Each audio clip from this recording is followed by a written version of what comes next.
वो बांग्लादेश जो कि अब परेशान हो रहा है, मोहम्मद यूनुस परेशान हो रहे हैं और मोहम्मद यूनुस को भारत से पंगा भारी पड़ रहा है और आगे भी पड़ने वाला है कि इंडिया ने बांग्लादेश का हुक्का पानी बंद कर दिया है। इंडिया और बांग्लादेश के बॉर्डर के ऊपर ट्रेड सस्पेंड हो चुकी है। सैकड़ों की तादाद में ट्रक खड़े हैं, लेकिन इंडिया उन ट्रक्स की सप्लाई बांग्लादेश को नहीं दे रहा, जिसके अंदर फूड आइटम्स है, जिसके अंदर भारत और बांग्लादेश के बीच संबंध लगातार खराब होते जा रहे हैं। ये जानते हुए भी कि भारत जैसे मित्र देश के बगैर बांग्लादेश का दाना पानी चलना मुश्किल है। बांग्लादेश ने खुद भारत से दुश्मनी मोल ले ली। वहाँ जानबूझकर हिंदुओं को टारगेट किया गया। सच्चाई को खारिज करते हुए भारत से खाने पीने की चीजों पर बैन लगाया गया, जिसका असर है कि बांग्लादेश में खाने के लाले पड़ गए। वहाँ रोजमर्रा के इस्तेमाल की चीजों की कीमतें भी आसमान छूने लगी। खासकर भारत के जिस आलू के भरोसे बांग्लादेशी आवाम का किचन चल रहा था, उसकी बढ़ती कीमतों ने यूनुस का पसीना निकाल दिया। बांग्लादेश पिछले कुछ दिनों से इंडिया को आंखें दिखा रहा था, लेकिन इंडिया की गवर्नमेंट ने अब बांग्लादेश के खिलाफ एक्शन लेना शुरू कर दिया है। सबसे पहले इंडियन गवर्नमेंट ने ये किया कि खाने पीने की जो चीजें इंडिया से बांग्लादेश एक्सपोर्ट की जाती थी, उन तमाम पर रोक लगा दी। उसके बाद ऑटोमोटिव। नमस्कार दोस्तों, कैसे आप सब? उम्मीद करते हैं आप सब बहुत अच्छे होंगे। दोस्तों, आज का वीडियो काफ़ी शानदार होने वाला है, इसलिए बिना स्किप किए पूरा वीडियो देखना। उम्मीद करती हूँ आप लोगों को मेरा ये वीडियो पसंद आएगा। पसंद आए तो लाइक शेयर सब्सक्राइब कीजिए। दोस्तों, बांग्लादेश के इतने गंदे हालात हो चुके हैं कि बांग्लादेश की सरकार ने ये क्या कर दिया है। बांग्लादेश के आवाम अब बांग्लादेश की सरकार को गाली दे रही है। एक तरफ से अराकान आर्मी हमला कर रही है, तो दूसरी तरफ से भारत ने अपना रोल दिखा दिया है। भारत ने अपना उनका हुक्का पानी बंद कर दिया गया है। अब बांग्लादेश में भारत से कुछ भी नहीं जाएगा, नहीं पानी जाएगा तो नहीं अनाज जाएगा। दोस्तों, ये सब देखकर बांग्लादेश में बहुत ही महंगा हो गया है आलू प्याज, और आम जनता की ये खरीदने की हैसियत नहीं है कि वो बांग्लादेश ने मोल ले लिया, तो वहाँ पर अर्थव्यवस्था खराब होते हुए नजर आ रही है। कि 16 आइटम जो है, जिसमें प्याज की हर तरह की कमोडिटी, चावल बहुत इंपॉर्टेंट चीज है, ये जो बैन होने जा रहा है। डॉक्टर एस जयशंकर से भी किसी ने पूछा कि भारत जो बांग्लादेश के साथ कर रहा है वो ठीक नहीं। उन्होंने कहा कि हम जो है ना बांग्लादेश को डिप्लोमेटिक वे में जो है डील कर रहे हैं, लेकिन उनके जो खजाने हैं बांग्लादेश के, वो बड़ी तेजी से जो है डाउनफॉल का शिकार हो रहे हैं। देखिए, आज से 3 महीने पहले, 4 महीने पीछे चले जाएं तो बांग्लादेश बड़ी तरक्की कर रहा था, ठीक ठाक, पाकिस्तान से आगे था, टेक्सटाइल में आगे था। हमारे आधी टेक्सटाइल के जो कारखाने हैं बांग्लादेश में अभी भी लगे हुए, ठीक है, फैसलाबाद से गए थे, वो बिल्कुल ठीक था।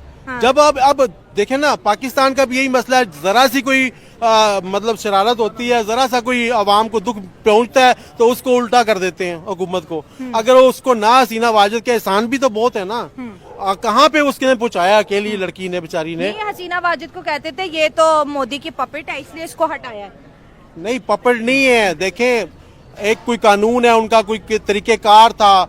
ये हम जो है ना रोना याद रखते हैं, हंसना याद नहीं रखते हम लोग। इतने सालों में देखें, पाकिस्तान से अलग हो के उन्होंने सार साल उनके मुल्क में सैलाब आते थे, फिर भी इंडिया ने उसको हाथ रखा और वो कहां से कहां पहुंच गया। अब वैसे तो भारत ने बांग्लादेश की मिन्नत पर हफ्ते भर पहले ही पड़ोसी देश के लिए आलू की खेप रवाना कर दी थी, लेकिन सीमा शुल्क और रेलवे प्रक्रिया पूरी होने के बाद ही बीते रोज ही बांग्लादेश सरकार ने भारत की भेजी गई खेप को बांग्लादेशी सरकार के गोदाम में पहुंचाया है, जहां से आलू ढाका और चटगांव सहित बांग्लादेश के बाकी हिस्सों में भेजी जाएगी। लेकिन कट्टरपंथियों के हाथों का खिलौना बन चुके यूनुस ज्यादा दिनों तक भारत से मदद ले पाएंगे, इसे लेकर बड़ा सवाल पैदा हो गया। क्योंकि एक तरफ जहां भारतीय कारोबारी बांग्लादेश के कट्टरपंथी रवैये को देखते हुए बांग्लादेश को किसी तरह की मदद देने के खिलाफ हो गए हैं, तो वहीं अब बांग्लादेश को भी ये एहसास होना शुरू हो गया है कि उसकी मुसीबत बढ़ने वाली है। इसलिए बांग्लादेश में भारतीय आलू की जगह जर्मनी, मिस्र, चीन और स्पेन से आयोजित आलू मंगवाने की योजना बना रहा है। तो वहीं बांग्लादेश के हिंदुओं को जब बांग्लादेश के मुसलमानों ने टारगेट किया, कह रहे इंडिया ने वो बदला लिया है, इनका हुक्का पानी बंद इंडिया किया के लिए नुकसानदेह इस तरह है कि जो हसीना वाजिद थी वो इंडियन नवाज थी ना, मतलब और उसका हाँ, बड़ा हाँ। अब क्या होने जा रहा है कि जमात इस्लामी पावर में आ रही है, ठीक है, और दूसरी जिसको शेख हसीना ने बैन किया हुआ था, उसको बैन किया हुआ था। जमात इस्लामी के रजाकारों ने 1971 में तकरीबन कोई लाखों जो है ना स्टूडेंट को मारा। ओवरऑल जो जिनोसाइड हुआ था वो 30 लाख लोगों का था, और तकरीबन 6 लाख औरतों के मर्डर किए थे। हमारे आर्मी के लोगों ने कहा था कि we will change your caste and generation, ठीक है, तुम लोग हिंदुओं की तरह हो, हम तुम्हारी नस्ल तब्दील करेंगे। ये सीन हुआ था। तो जो जमात इस्लामी है, ऑब्वियसली ये इनका इंक्लाइन जो है पाकिस्तान की तरफ होता है। राइट विंग हैं, इस्लामिक हैं। ये भी बात हो रही है कि पहले मशरकी पाकिस्तान बांग्लादेश बना, अब बांग्लादेश दोबारा मशरकी पाकिस्तान बनेगा।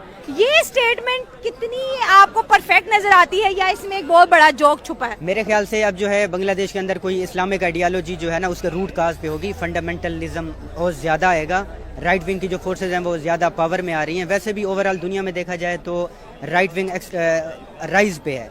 अब ब्राज़ील की बात करते हैं, ठीक है, अफगानिस्तान में रिसेंटली तालिबान आए, तो बांग्लादेश का झुकाव अगर हुआ इस्लामिक आइडियालॉजी, फंडामेंटलिज्म और उनका जो ट्रेड है वो बेस करेगा आइडियालॉजी पे, तो ऑब्वियसली इंडिया और उनका आपस में ताल्लुकात खराब होंगे। तो सेम बांग्लादेश के साथ फिर इंडिया के खिलाफ भी साजिश रची गई है और ये इसका डाउनफॉल है।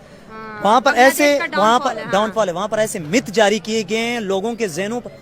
देखिए हम मुसलमान ना रिलीजन को बहुत फॉलो करते हैं, हमें रिलीजन, अब हिंदू जो है ना वो बांग्लादेश में हिंदू ज्यादा है ना, हमने वहाँ पर एक स्टेटमेंट बना दी कि हिंदू हमारे फायदे में नहीं है, ये वो, तो फिर तो क्रिश्चियन भी हमारे फायदे में नहीं है, वो भी तो हमसे मजहब में अलग है, वो क्यों फायदे में? आप एक तरफ कहते हो जो गैर मुस्लिम है वो फायदे में नहीं है, लेकिन एक तरफ कहते तो मतलब दोगलापन हो रहा है ना। अब इंडिया अगर बांग्लादेश से अपना हाथ उठाता है ना, ये लिख के ले लो, ये 10 साल बाद आप देखोगे बांग्लादेश कहाँ पहुंचेगा। आज बांग्लादेश पे कोई 1 रुपया कर्जा नहीं है कि डॉक्टर यूनुस आया हुआ है, ठीक है, आप वो एक नोबेल प्राइज विनर है, लेकिन हर बंदा अब क्या पता वो हुकूमत चला सकता है कि नहीं। सही बात है। अगर मैं टीचर हूँ, मुझे कोई कहे कि आप जाएं मीडिया के मतलब जर्नलिस्ट बन जाए, तो ये तो नहीं, वो उसका रोल है, वो अच्छा प्ले कर सकते हैं ना। मेरा जो रोल है मैं अपना रोल अच्छी तरह से प्ले कर सकता हूँ। तो अगर आप डॉक्टर यूनुस को ला रहे हैं, उसको मतलब आप कैसे इस तरह मतलब इतनी पूरी कंट्री उसके सारे हाथ में दे दी, ले चलाओ, और जो खुद अमेरिका से इम्पोर्ट किया होगा। हाय, दैट इज द पॉइंट। तो मतलब काफी सारी चीजें हैं, ये इंस्टेबिलिटी है, ये पॉलिटिकल इंस्टेबिलिटी कहते हैं। जहाँ पर देखा जाए तो बांग्लादेश, जैसे आपने कहा कि इंडिया अगर हाथ हटा लेता है तो 10 साल में बांग्लादेश का बेड़ा गर्क हो जाएगा। और जब बांग्लादेश को पैसे की जरूरत पड़ती, शेख हसीना वहां जाती थी मेडिकल वीजे के लिए, फंड के लिए, और वो फ्री में देते थे, कर्जा नहीं दिया, कर्जा नहीं दिया। इसके लिए कार्ल मार्क्स एक कोटेशन यूज करता है कि अफीम जो है ना इज लाइक जो रिलीजन इज लाइक अफीम। अफीम एक नशा होता है, एक ड्रग्स होता है। हाँ, कहते हैं कि अगर आप उसको यूज करते हो ना तो आप आहिस्ता आहिस्ता मतलब आप डिस्कनेक्ट होते हो चीजों से, आपको किसी चीज का खुद पता ही नहीं होता किसी चीज का। तो मतलब रिलीजन, मैं गलत नहीं हूँ, मैं रिलीजन के खिलाफ बात नहीं करूंगा, लेकिन रिलीजन में कुछ चीजें हैं। रिलीजन हमेशा कहते हैं कि you will allow to provide equality, not imparity और सुपेरिटी। आप अगर कह रहे हो कि मतलब वो हिंदू है, ये वो, इंडिया के खिलाफ एक स्टेटमेंट बन गई है, तो यहाँ पर एक ही इंस्टीट्यूशन का काम है और वो हम सबको पता है। उन्होंने उधर सारा रोला डाला हुआ है, सारा जो उनके हीरो है, इवन मैं खुद उसे। आपको मेरा ये रिएक्शन वीडियो कैसा लगा? अगर अच्छा लगा है तो प्लीज़ सब्सक्राइब कीजिए, शेयर कीजिए, बेल आइकन ऑन कीजिए, ताकि आपको आने वाली हर एक लेटेस्ट न्यूज़ आसान से मिल जाए। जैसा कि आप लोगों ने इस वीडियो में देखा होगा कि पाकिस्तान और बांग्लादेश के सेम हालात हैं। पाकिस्तान में भी ऐसे ही भुखमरी मच रही है, तो बांग्लादेश में भी अगर बांग्लादेश भारत से पंगा नहीं लेता तो बांग्लादेश को आज ये दिन देखने को नहीं मिलता, क्योंकि बांग्लादेश में जो भी जाता था वो भारत से जाता था। बांग्लादेश में अब पानी भी नहीं मिलेगा तो प्याज भी नहीं मिलेंगे, तो टमाटर भी नहीं मिलेगा तो अनाज भी नहीं मिलेंगे।